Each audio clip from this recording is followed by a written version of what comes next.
Students, welcome back to the channel learning medicos.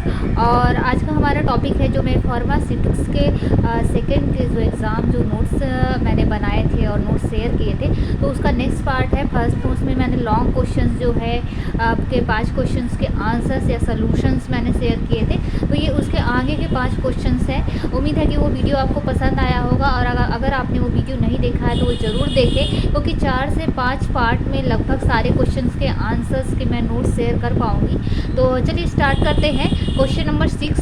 तो question number 6 क्या है? Discuss various methods of preparation of ointments. तो ointment को जो मेनली है प्रिपरेशन की जो 4 मेथड्स हैं, mechanical incorporation method, fusion method, chemical reaction method, emulsification method. तो एक एक को हम बारी बारी देखेंगे। तो मैकेनिकल इनकॉर्पोरेशन मेथड अगर हम देखेंगे तो मैकेनिकल का मतलब होता है सीधे या तो हाथ से या किसी मशीन से, या जो फिजिकली जो हम यूज़ करते हैं। जैसे हम देखेंगे मोटर एंड पेस्टल, तो जो खरल होता है उसमें जो है, जो हम अगर मेडिसिन बनाते हैं, ऑइंटमेंट बनाते हैं, तो उसको बोलते हैं मोटर एंड पेस्टल। और इसमें लेकिन एक ड्रॉबैक है कि लिमिटेड एक्सटेंट, तो कम क्वांटिटी में जब हम बनाना है तो हम इसे बना सकते हैं। हमें लार्ज क्वांटिटी में बनाना है तो हम खरल में या मोटर पेस्टल में नहीं बना सकते। इसके बाद हम देखेंगे ट्राइचुरेशन मेथड। तो ये है स्लैब एंड स्पैचुला मेथड भी इसको बोलते हैं। तो इसमें जो है powder is first rubbed with a small quantity of base, और उसके बाद कंसनट्रेटेड ऑइंटमेंट बेस बन जाता है, और जो कंसनट्रेटेड ऑइंटमेंट है उसको धीरे धीरे डाइल्यूट करते हैं with remaining quantity of base bye rubbing with a spatula. इसके बाद हम देखेंगे ऑइंटमेंट मिल्स। तो लार्ज स्केल पे मैन्युफैक्चर करने के लिए हमें मिल्स की ज़रूरत होती है, मशीनों की ज़रूरत होती है। तो आजकल जो है ज़्यादातर प्रोडक्शन मशीनों से होता है, मैनुअल नहीं होता है, तो ये आजकल ज़्यादा प्रोसेस यूज़ होती है। इसके बाद हम देखेंगे फ्यूज़न मेथड। तो फ्यूज़न मेथड में when ointment base contain a number of solid ingredients such as white beeswax, acetyl alcohol, stearyl alcohol, paraffin etcetera, it is necessary to melt. जब हम कई सारे बेस यूज़ करते हैं तो उनको पिघलाकर मिक्स करना होता है, जैसा कि फ्यूज़न नाम है, तो एक साथ मिक्स करना है। तो सीक्वेंस ऑफ मेल्टिंग कैसे कैसे हम इसको मेल्ट करते हैं, पिघलाते हैं, तो जिसका मेल्टिंग पॉइंट सबसे ज़्यादा होगा सबसे पहले इसको मेल्ट करेंगे, क्योंकि उसको मेल्ट करने के लिए ज़्यादा टेम्परेचर की या ज़्यादा टाइम की ज़रूरत है। उसका जो सबसे कम मेल्टिंग पॉइंट होगा, तो इस तरीके से स्टेप बाय स्टेप मेल्ट करेंगे, फिर मिक्स करेंगे, और फिर जो मेन मेडिकेशन है उसको मेल्टेड बेस में ऐड करके होमोजीनियस जो है मिक्सचर तैयार कर लेंगे, या फिर ऑइंटमेंट तैयार करेंगे। इसके बाद हम देखते हैं कि जो केमिकल रिएक्शन मेथड है, ये तो हमने फिजिकल टाइप देख लिया, मैकेनिकल और फ्यूज़न। फिर हम केमिकल रिएक्शन मेथड में, तो कुछ ऑइंटमेंट होते हैं जैसे स्ट्रॉन्ग मर्क्यूरिक नाइट्रेट ऑइंटमेंट है और एंड ओलगेटिक मर्क्यूरी ऑइंटमेंट है। तो these are prepared by chemical reaction nowadays, क्योंकि ये जो है केमिकली मिक्स हो जाते हैं। ऑइंटमेंट्स कंटेनिंग फ्री आयोडीन और combined iodine are prepared by this method. तो केमिकल रिएक्शन जिनमें होता है उनको ही हम इसमें प्रिपेयर कर सकते हैं। इसके बाद देखते हैं इमल्सिफिकेशन मेथड। तो इमल्सिफिकेशन, जैसा आप जानते हैं कि इमल्शन क्या है, तो इसमें एक इमल्सिफाइंग एजेंट की हमें ज़रूरत होती है। Water soluble soaps are commonly used as emulsifiers for semi solid oil in water type of emulsions. The viscosity of ointment or creams prevent coalescence of the emulsified base and helps to stabilize the emulsion। तो ये methods हो गए जो है ointment बनाने के। इसके बाद हम नेक्स्ट क्वेश्चन देखते हैं डेंट्री फिशेस के ऊपर जो आते हैं। तो देखिए स्टूडेंट्स, इसमें डेंट्री फिशेस के ऊपर शॉर्ट नोट्स भी आते हैं, बड़े क्वेश्चन भी आते हैं, तो इसको आप डिटेल देख लें, और जैसी ज़रूरत हो शॉर्ट नोट्स में आप शॉर्ट में लिख दें, और डिटेल की ज़रूरत हो तो आप बड़े क्वेश्चन में लिख दें। तो what are dentifrices, write a note on formulation of dentifrices. तो सबसे पहले देखेंगे डेंट्री फिशेस क्या है। जैसा कि नाम से ही पता चल रहा है कि डेंट्री फिशेस मतलब डेंटल प्रिपरेशन है।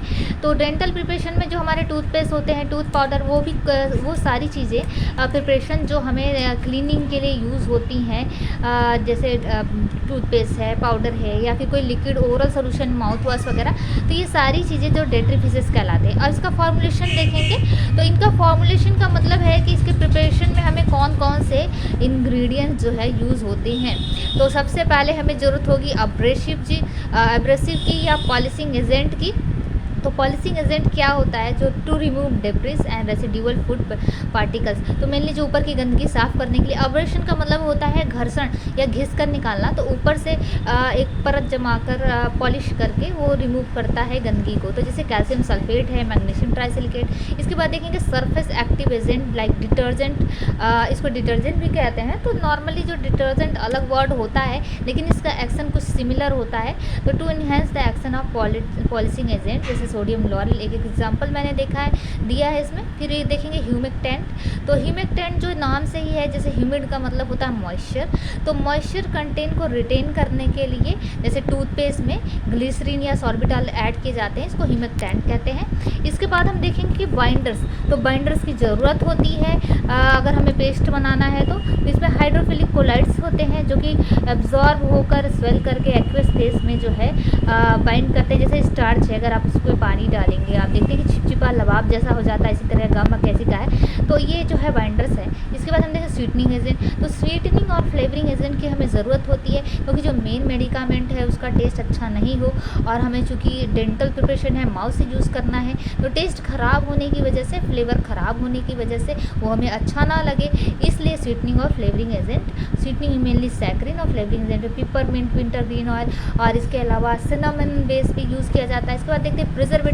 तो बहुत ज़रूरी है क्योंकि हमें उसे लंबे टाइम तक प्रिजर्व करना है। तो बेंजोएट और मिथाइल पर, तो ये सारी चीज़ें जो है डेंटिफिसिस के प्रिपरेशन में ये जो मेन एजेंट्स यूज़ होते हैं। फिर हम देखेंगे एक एग्जांपल देखेंगे फार्मूलेशन का। तो टूथ पाउडर अगर देखें तो टूथ पाउडर में क्या होता है, तो मेन जो है कैल्शियम कार्बोनेट जो है 80% होता है। पिपरमिंट ऑयल डाला है उसमें, फ्लेवरिंग एजेंट में 4%, पाउडर शुगर है 15%, फ्लेवर डाला है 0.5%, प्रिजर्वेटिव 0.5%। तो ये हमने एग्जाम्पल देख लिया।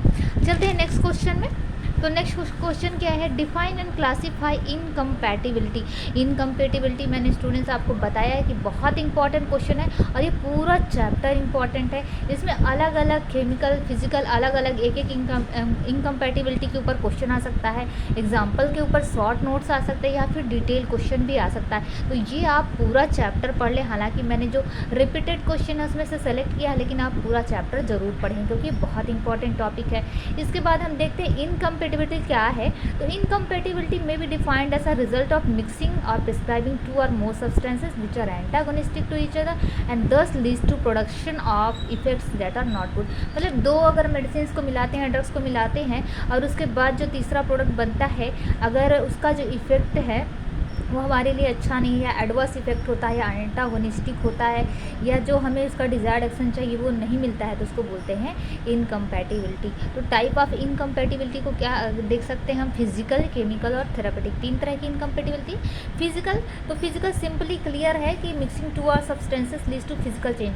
तो उसमें फिजिकल चेंज हो जाता है फॉर्मुलेशन में। जैसे कि हम देखेंगे कि सॉलिबिलिटी, फिजिकल इनकम्पैटिबिलिटी में क्या क्या हो सकता है, सॉलिबिलिटी या इमिसिबिलिटी, दो प्रोडक्ट्स को, पाउडर्स को मिलाया, ड्रग्स को मिलाया, वो ठीक तरीके से प्रॉपर मिल ना पाए, अलग अलग दिख रहे हैं। इसके बाद देखें लिक्विफिकेशन, दो मिलकर लिक्विफाई हो सकते हैं, क्रीमिंग हो सकती है।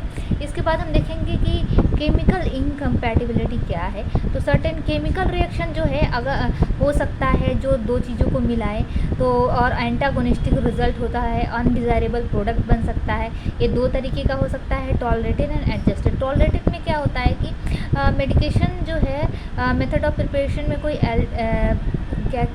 Medication in method of preparation but no alteration is in composition. तो ये मॉडिफिकेशन कर देते हैं, तो मतलब जो बना दिया, जैसे केमिकल दो रिएक्शन हो गया तो उसका जो है कंपोजिशन में अल्टरेशन कर देते हैं, थोड़ा सा मॉडिफिकेशन कर देते हैं मेथड ऑफ प्रिपरेशन में, लेकिन मेडिसिन सेम रहती है। और एडजस्टेंस में हम देखेंगे कि interaction is prevented by addition और substitution that does not affect the medicinal action. तो हम कोई तीसरा प्रोडक्ट और ऐड कर दें ताकि जो उसका जो हार्मफुल इफेक्ट है उसको मास्क कर सके, और उसका जो है एडिशन और सब्स्टिट्यूशन से कोई मेडिसिनल एक्शन ना हो सके। इसके बाद हम देखेंगे थेरापेटिक इनकम्पैटिबिलिटी। तो ये बहुत इंपॉर्टेंट है, अलग से भी क्वेश्चन आता है। तो इसमें देखेंगे जब कि कुछ मेडिसिन को एडमिनिस्टर किया जाता है, पेशेंट को पर्टिकुलर थेरेपी दी जाती है, तो उसका अफेक्ट जो है अदर देन जो डिज़ायर्ड होता है, जो हम सोचते हैं उससे अलग रिजल्ट आता है, जैसे ओवरडोज। अगर हम मेडिसिन को ज़्यादा डोज में दे देंगे तो क्लियर है कि उससे नुकसान होगा ही। इनकरेक्ट डोज में देंगे, कम डोज में देंगे तो डिज़ायर्ड रिजल्ट नहीं मिलेगा, ज़्यादा देंगे तो नुकसान होगा। इसके बाद कॉन्ट्रा इंडिकेटेड है, कुछ डिसीजेस होती हैं जिसमें कुछ मेडिसिन कॉन्ट्रा इंडिकेटेड होती हैं, और ख़ास तौर से जैसे जो रीनल केस हैं या हार्ट के कार्डियक पेशेंट हैं, उन्हें बहुत सारी जो है मेडिसिन कॉन्ट्रा इंडिकेटेड होती हैं। कुछ खास तरह की बीमारियों में बहुत सारी मेडिसिन कॉन्ट्रा इंडिकेटेड होती हैं, तो वो देने से थेरापेटिक इनकम्पेटिबिलिटी होती है। Synergism and antagonism of drugs, drugs को कभी एक साथ देने से दो ड्रग्स का इफेक्ट बढ़ जाता है किसी और ड्रग की वजह से, और इसे बोलते हैं सिनर्जिज्म, और उसका इफेक्ट ज़्यादा होने से ज़्यादा डोजेस की तरह काम करता है। एंटागोनिज्म मतलब अपोजिट इफेक्ट हो जाता है दो ड्रग्स को मिलाने से। इसके बाद हम देखेंगे नेक्स्ट क्वेश्चन क्या है, write note on therapeutic incompatibility, giving example of each type, also discuss their remedies. तो थेरापेटिक इनकम्पेटिबिलिटी हमने पहले ही देखा है, अब हम इसमें एग्जाम्पल देख लेंगे, और उसके बाद दो तरह के और इनकम्पेटिबिलिटी है उसके भी हम एग्जाम्पल्स देखेंगे। तो थेरापेटिक इनकम्पेटिबिलिटी में जो कई टाइप के एरर थे, उसमें सबसे पहला था डोजेस, जो ओवरडोज दे दिया, तो ये सबसे सीरियस होता है क्योंकि इसमें ओवरडोज से बहुत ज़्यादा नुकसान होने के चांसेस होते हैं। एग्जाम्पल हम देखेंगे कि एक ये प्रिस्क्रिप्शन है एट्रोपिन सल्फेट, ये डोजेस दिए हुए हैं, 3 कॉम्बिनेशन है फेनोबार्बिटॉल एस्पिरिन, तो इसको दिया गया है किस तरह से डिस्पेंस करना है टीआईडी डोजेस में। तो यहाँ पे एट्रोपिन सल्फेट की जो है मैक्सिमम मात्रा है रिकमेंडेड डोजेस से, तो ये डोजेज एरर है, ओवरडोज हो रहा है। इसके बाद रॉन्ग डोज, कभी कभी जो है एक तरह के नाम सिमिलर नेम होते हैं ड्रग से, जैसे प्रेडनिसोन, प्रेडनिसोलान, डिजॉक्सिन, डिजिटॉक्सिन, तो इसमें जो है डोसेज जो है क्लियरली मेंशन होना चाहिए। अगर डोसेस नहीं आगे मेंशन है तो नाम की वजह से कन्फ्यूजन होता है और रॉन्ग डोसेस जो है डिस्पेंस होता है। इसके बाद हम देखते हैं कॉन्ट्रा इंडिकेटेड ड्रग्स, तो कुछ जो ड्रग्स है कॉन्ट्रा इंडिकेटेड होते हैं पर्टिकुलर डिसीज़ में, जैसे कॉर्टिकोस्टेरॉइड है, वो कॉन्ट्रा इंडिकेटेड होती है एक्यूट पेप्टिक अल्सर डिसीज़ में, और उसमें दे दिया तो नुकसान हो जाएगा। इसके बाद देखेंगे फॉर्मेशन ऑफ टॉक्सिक कंपाउंड्स हो सकते हैं, जैसे मर्क्यूरस सॉल्ट है, तो ये कॉम्बिनेशन विथ अदर ड्रग्स अगर होता है इसका तो टॉक्सिक कंपाउंड बनते हैं। इसके बाद देखेंगे सिनर्जिस्टिक या एंटागोनिस्ट, तो देखेंगे नलार्फिन जो है एंटागोनिस्ट होता है मॉर्फिन के, और फेनोथियाजीन जो है प्रोलॉन्ग करता है duration of morphine and codeine. तो ये एग्जांपल हमने देख लिए। फिर इसके बाद इसके दो क्वेश्चन, इस क्वेश्चन में दो पार्ट और थे, incompatibility involving evolution of gas and incompatibility of alkaloidal salt with alkali. तो incompatibility involving evolution of gas मतलब हम कुछ मिक्सचर तैयार करें, उसमें इवोल्यूशन ऑफ गैस, कोई पर्टिकुलर गैस बनकर रिलीज़ होती है, तो हमें क्या देखना है, उसकी पैकिंग से पहले हमें ये सारी चीज़ें देखनी है। तो मेनली जो है कार्बन डाइऑक्साइड का रिलीज़ होता है, जैसे देखते हैं कि कोई कार्बोनेट है या बाइकार्बोनेट है, उसको किसी एसिड या एसिडिक ड्रग के प्रेजेंस में अगर रिएक्ट करते हैं तो कार्बन डाइऑक्साइड का ज़रूर रिलीज़ होता है। जैसे देखते हैं कि सोडियम बाइकार्बोनेट है, borax, phenol, glycerine and water, तो इसको अगर हमें स्प्रे बनाना है तो जब ये 3 सब्सटेंसेस मिलाए जाते हैं तो और डिस्पेंस किए जाते हैं, तो उनको ध्यान रखना है कि कार्बन डाइऑक्साइड का इवोल्यूशन होगा, गैस बनेगी और रिलीज़ होगी, इसलिए इनको एक खुले ओपन वेसल में बनाया जाता है मिक्सचर को, और तुरंत ट्रांसफ़र नहीं किया जाता है बॉटल में जब तक कि इफरवेसेंस इसका बंद न हो जाए। इफरवेसेंस मैंने पहले ही आपको बताया था कि इफरवेसेंस का मतलब है कि जो गैस जो रिलीज़ होता है, तो हमें इस केस में ये चीज़ ध्यान देना है कि गैस रिलीज़ होगी तो हमें ओपन वेसल में ये इसको बनाना है। इसके बाद देखेंगे incompatibility of alkaloidal salt with alkali. तो एल्कलाइडर सॉल्ट जो है वीक बेसिस होते हैं और they are almost insoluble in water but its salts are water soluble. तो if alkaloidal salts are dispensed with alkali preparations और substances such as aromatic solution of ammonia, strong ammonium acetate solution, sodium bicarbonate etc., they get precipitated due to formation of free alkaloidal base. Example हम देखेंगे liquid स्टिकनिंग है, hydrochloride है, aromatic spirit of ammonia है, water है, तो इनको prepare करते हैं अगर मिक्सचर तो प्रेसिपिटेट फॉर्म हो जाता है। तो ये इनकम्पेटिबिलिटी है जो केमिकल टाइप है। इसके पहले वाला भी जो था वो केमिकल इम्पेटिबिलिटी था, इवोल्यूशन ऑफ गैस, एंड ये भी केमिकल इनकम्पेटिबिलिटी का टाइप है। तो आपने देखा कि फिजिकल इम्पेटिबिलिटी के ऊपर क्वेश्चन है, केमिकल के ऊपर क्वेश्चन है और पूरा इनकम्पेटिबिलिटी के ऊपर क्वेश्चन है, तो ये चैप्टर पूरा जरूर पढ़ें। इसके बाद हम देखते हैं नेक्स्ट क्वेश्चन क्या है, write a note of Herapath reaction. तो सबसे पहले हम देखेंगे कि ये टर्म क्या है, हेरापैथ क्या है। तो हेरापेथाइट एक जो है केमिकल कंपाउंड है जो कि आयोडोसल्फेट ऑफ क्यूनिन है, और ये कहाँ यूज़ होता है, is used in production of पोलराइट। पोलराइट जो लाइट के पोलराइजेशन में इसको यूज़ किया जाता है। अब इसका इंट्रोडक्शन देखेंगे क्या होता है। हेरापेथाइट जो है ग्रीन कलर का क्रिस्टल होता है, और ये किसने डिस्कवर किया था, विलियम वर्ड हेरापैथ ने 1852 में डिस्कवर किया था। इसका केमिकल फार्मूला हम देखेंगे C20H24N2O2, ये इसका केमिकल फार्मूला है। और ये जो है अपनी ऑप्टिकल प्रॉपर्टी लूज़ नहीं करता है, इसलिए इसका यूज़ होता है पोलराइजेशन ऑफ लाइट में। फिर हम देखेंगे ये बनता कैसे है या केमिकल रिएक्शन। तो क्विनीन सल्फेट को जब एसिटिक एसिड में डिज़ोल्व करते हैं और उसमें आयोडीन टिंचर ऐड करते हैं तो हेरापेथाइट या ग्रीन कलर का क्रिस्टल हमें मिलता है। तो इस रिएक्शन को हम बोलते हैं हेरापेथाइट रिएक्शन। तो सिंपल सा इजी है और उम्मीद है कि ये आपको बहुत इजीली समझ में आ गया होगा और आप इस पर एक नोट ज़रूर लिख सकते हैं। सिंपल सिंगल टर्म में मैंने एक इसको बता दिया है। वैसे में आपको ये टॉपिक टफ लगेगा, लेकिन ईजिली मैंने इसको एक्सप्लेन किया है। तो उम्मीद है कि आज का ये वीडियो आपको ज़रूर पसंद आया होगा। और इसके पहले भी जो मैंने और क्वेश्चन बताए हैं, अगर आपने वो वीडियो नहीं देखा है तो वो ज़रूर देखें। और आगे की नोट्स के लिए और बाकी बचे क्वेश्चन के लिए चैनल को सब्सक्राइब ज़रूर करें, ताकि जब भी मैं अगला वीडियो अपलोड करूँ उसकी नोटिफिकेशंस आपको ज़रूर मिल जाए।